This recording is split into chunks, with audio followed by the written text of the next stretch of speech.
क्या की सुला दी और अपने एकदा गृहदासी सु यशोदानंद गेहिने कर्मांतरे नियुक्ता से निरमंथा स्वयं दधे। मैया यशोदा जी कन्हैया जी को सुला के आई और आ करके अपने दासियों से बोली, दासी आप लोग थोड़ा जल्दी जल्दी घर में का काम कर लो, क्योंकि ये कन्हैया काम नहीं करने देता है।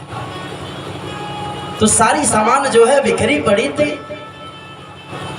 तो अक्सर देखा जाता है जिनके वहां छोटे बच्चे रहते हैं उनके घर में ज्यादा सर सफाई नहीं हो पाता है, क्योंकि बच्चे बड़ा उत्पाती होते हैं थोड़ा। तो अक्सर बच्चे जो हैं दीवार पे कुछ भी पाएंगे जो है पेंसिल से नखुनी से जो है लिखना गोजना पोतना शुरू कर देते हैं, जो भी सामान पाएंगे चीटना बोना शुरू कर देंगे। तो बच्चों का एक स्वाभाविक लक्षण है। तो उस समय यदि बच्चे खेल रहे हैं तो उनको डांटिए ना। एक बात और जान लीजिए, जिनके घर में छोटे बच्चे हैं और उनका घर बड़ी साफ सुथरा है तो समझ जाइए कि उस घर के जो बच्चे हैं बड़े ही प्रताड़ित हैं, क्योंकि उसके गार्जियन जो भी हैं बच्चों के ऊपर अंकुश लगा करके बैठे हैं। अब वो लड़का कुछ कर नहीं पाता है बच्चा, तो अक्सर बच्चे उत्पाती होते हैं। तो अगर जो दीवार पे गोजा पोता देख लीजिए तो जान जाइए इस घर में जो है तो चार बच्चे तो उत्पाती होंगे ही। ये बच्चों का एक स्वाभाविक लक्षण है। तो मैया यशोदा जी बोली कि आप लोग जो है घर की काम करिए और मैं कर्मांतरे नियुक्तासी निर्मंथम स्वयं दधे। अभी कन्हैया सोया है, मेरा लाला उठेगा तो उसको खाने के लिए मुझे माखन की आवश्यकता पड़ेगी। तो मैं मक्खन जो है ताजा मक्खन उसको खिलाती हूँ, ताजा मक्खन निकाल लो। मैया क्या की कन्हैया जी को खिलाने के लिए नदिया में दही रख करके रही डाल करके और मैया खूब सुंदर जो है लगी दही मंथन करे। और जब मैया दही मंथन कर रही है तो वह समय जब मैया दधी मंथन कर रही थी तो यानी यानी चगीतानी गौरवेड़ा इदम महा। जब मैया वह नदिया में दही मह रही हैं तो धन्य है वह यशोदा जो भगवान को त्रिधा भक्ति कर रही थी। भक्ति भी तीन तरह से किया जाता है, मनसा वाचा कर्मणा, ये तीन तरह की भक्ति होता है। तो भैया मैया यशोदा तो भगवान को त्रिधा भक्ति करती थी। यानी यानी चगीतानी, मैया यशोदा जो कन्हैया जी की तद्दानी चरितानी च, जो कवि लोग भगवान के चरित्र को लिखते हैं पद को लिखते हैं तो मैया जो है अपने अंदर आत्मा से उस पद का गायन कर रही है, गुनगुना रही है। वाचा भगवान के पद को गा रही है, कर्मणा भगवान को खाने के लिए स्वयं दधी का मंथन कर रही है। अब ऐसी अवसर मिल जाए तो कौन नहीं धन्य हो जाएगा। तो मैया यशोदा दही मंथन कर रही थी, तब तक कन्हैया जी को नींद खुल गया। और जब कन्हैया जी को नींद खुला तो कन्हैया जी आए, आकर के मैया से बोले मैया मैया। मैया बोले हाँ लाला बताओ। तो भगवान बोले मैया एक बात तो इससे पूछो। मैया बोले अरे एक बात, तुम हजार बात बोलो, क्योंकि तुम्हारे ही बात को सुनने के लिए तो मैं अभी तक जीवित हूँ। बोलो क्या पूछना है तुमको। तो भगवान बोले मैया तुम ये बताओ कि तुम्हें सबसे प्यारो पूत लागो है कि दूध प्यारो लागे हो। सबसे प्यारा क्या है, तुम्हारा पूत या तुम्हारा दूध। मैया बोले जय कन्हैया ये भी कोई पूछने वाली बात है? मोहे तो सबसे ज्यादा भूत प्यारो लागे है, सबसे प्यारा तो तू बड़ा दूध कौन कार के बा। तो भगवान कहना मैया तब हमके भूख लागल बा, तब गोदी में लो आराम से दूध पिया हुआ।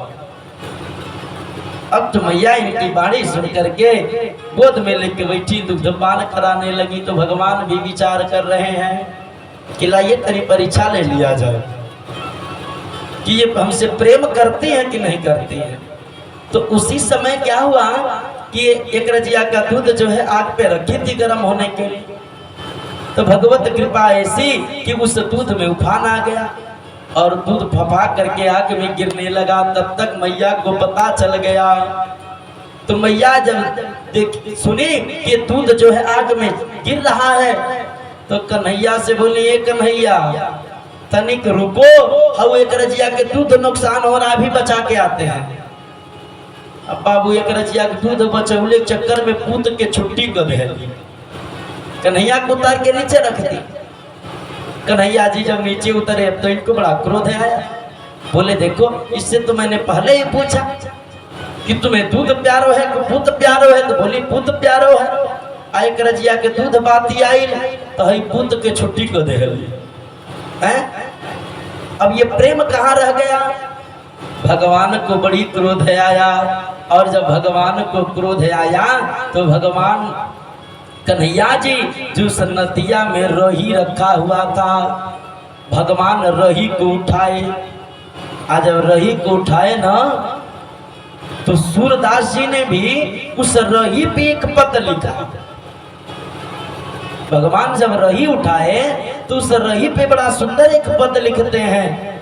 और सूरदास जी क्या कह रहे हैं कि जब दादी हरी रिपू हाथ लया रे, जब दादी हरी रिपू हाथ लियो रे, जब दादी हरी रिपू हाथ लयो रे, जब दादी हरी रिपू हाथ लियो रे। कापे सिंधु शंभु सकुचाने, कापे सिंधु शंभु सकुचाने, करल पाना पिसा पान कयो रे, करल पान पिस पान कयो रे, जब दादी हरी रिपू हाथ लयो रे, जब दादी हरी हाथ लयो रे।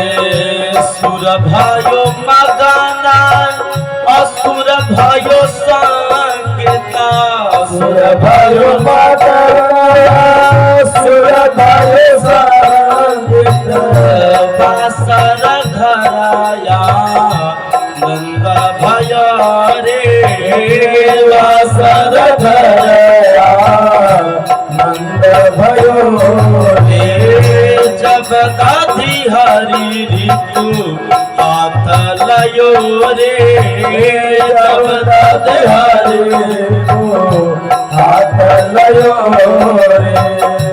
अति दूर सोचा भयो कमला के, अति दूर सोचा भयो कमला के, अति दूर सोचा भयो कमला के, दूर सोच भयो कमला के, कृपा सिंधु यहाँ नाहे कियो रे, कृपा सिंधु नाहे कियो रे, जब दादी हरी रिपू हाथ लयो रे, जब दादी हरी रिपू हाथ लयो रे। सूरदास जी कहते हैं कि जब दादी हरी रिपू, तही का शत्रु कौन है? रही है। और जब भगवान रही को उठाते हैं हाथ में तो कांपे सिंधु, सामुद्र देवता कंपायमान हो गए। सामुद्र देवता सोच रहे हैं, अरे अभी तो भगवान क्षीरसागर का समुद्र मंथन कराए तो हम 14 रत्न दिए, अभी तो लग रहा है दही का मंथन करेंगे। अरे 7 समुद्र होता है ना, तो 7 समुद्र में क्षीरसागर है, दधी का सागर है, घृत का सागर है, मधु का सागर है। तो अब तो लगता है कभी क्षीर सागर हुआ था, लग रहा है दही का सागर का मंथन करेंगे। तो इस नाते कांपे सिंधु, समुद्र देवता कंपायमान हो गए। कहीं ऐसा तो नहीं है कि अब मंथन करेंगे तो फिर हमको 14 रत्न देना पड़ेगा, अगर जो नहीं देते हैं तो ये तो हमारे समुद्र को ही सुखा देंगे। ये डर के कांप रहे हैं। शंभु सकुचाने, शंकर जी अलग परेशान हो रहे हैं। शंकर जी सोचे भाई अभी मंथन हुआ था तो हलाहल विष निकला और हलाहल विष हमको पीना पड़ा, और देखिए आज तक जो है मेरा गला जो है नीला पड़ गया है, नीलकंठ नाम लोग रख दिए। तो अभी देखिए इसमें से कौन सा विष निकलने वाला है, तो यू में से विषवा निकली तो हम ही के पिए पड़ी, हम ही को बुलाएंगे। अभी सनाते ये लोग परेशान है। सुरभयो मगन, सबसे ज्यादा प्रसन्नता किसको हो रही है? देवताओं को। देवता सोच रहे हैं कि अभी तो अमृत हम लोग पिए ही थे, अभी फिर दोबारा मिलेगा पीने के लिए। तो इस बात को सोच सोच करके देवता स्वर्ग में प्रसन्न है। असुर भय संकित, जितने असुर थे वो सब घबराए हुए हैं।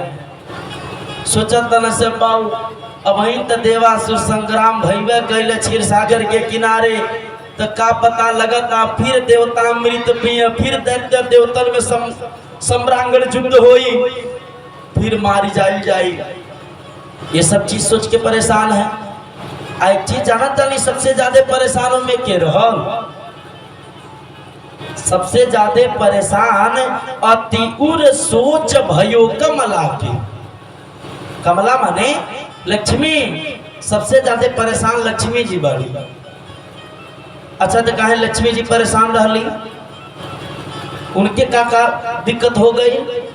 तो लक्ष्मी जी सोच रही हैं कि सभी समुद्र मंथन हुआ था तो हम लक्ष्मी आए थे उसी समुद्र से, तो कहीं भगवान दधी का मंथन किए आ कहीं वही में से हमारे को सौतिया निकल गई ना, तो हमके अब जिए कि नहीं भाई? अच्छा विचार करिए, कोई स्त्री चाहती है क्या कि मेरे घर में जो है कोई सौतिया आवे? बोली सब है, कोई स्त्री चाहती है कि मेरा सौतिया आवे घर में? नहीं चाहती है ना, कोई नहीं चाहेगी। अरे भैया स्त्रियों के अंदर तो वो गुण है कि अगर जो उसके पति का विवाह किसी पुतले के साथ करा दिया जाए, निर्जीव के साथ, तो स्त्री उसके गले में मंगलसूत्र नहीं डालने देगी। तो विचार करिए, जीता जागता वो अपना शब्द अपने घर में बुलाएगी।